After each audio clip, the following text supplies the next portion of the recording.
Michezo live. Cheki sasa. Hello mwana michezo, karibu katika channel yetu ya Michezo Live.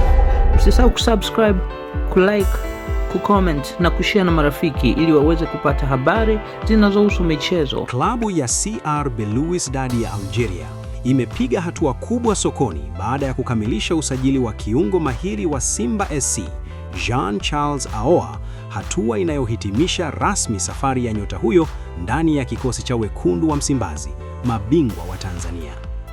Kwa mujibu wa taarifa zilizothibitishwa, Ahoua anatarajiwa kuondoka nchini wiki ijayo, safari itakayompeleka kuungana na CR Belouizdad chini ya kocha wao Sead Ramovic, huku akitarajiwa kuanza ukurasa mpya katika soka la ushindani la Algeria. Kiungo huyo raia wa Ivory Coast amekuwa akivutia macho ya wengi kutokana na uwezo wake mkubwa wa kuchezesha timu, akili ya uwanjani na ubora wa kiufundi akiwa na mpira. Ndani ya Simba, Ahoua alikuwa muhimili muhimu katika safu ya kati, akidhibiti tempo ya mchezo, kusawazisha timu na kuwa chanzo cha mashambulizi. Taarifa kutoka karibu na dili hilo zinaeleza kuwa CR Belouizdad wameonyesha imani kubwa sana na uwezo wa Ahoua, wakiamini atakuwa nguzo muhimu katika mipango yao ya mashindano ya ndani pamoja na yale ya kimataifa.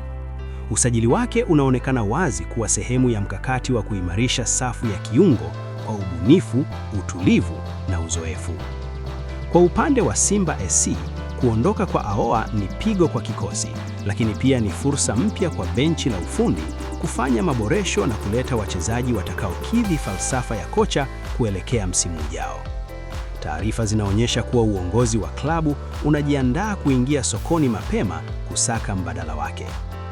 Kwa ujumla, uhamisho wa Jean-Charles Ahoua kwenda CR Belouizdad ni hatua kubwa katika maisha yake ya soka, huku macho ya mashabiki yakielekezwa kuona atakavyojitangaza katika soka la Algeria na mashindano ya Afrika. Na kwa ujumbe mpana zaidi, usajili huu unaendelea kuthibitisha thamani ya Ligi Kuu Tanzania Bara, ambapo wachezaji wake wanaendelea kupata nafasi katika klabu kubwa barani Afrika. Asante kwa kutufuatilia mpaka mwisho. Usisahau kusubscribe na kuacha maoni yako. Ikiwa umependa channel hii, acha maoni yako hapo, share na marafiki.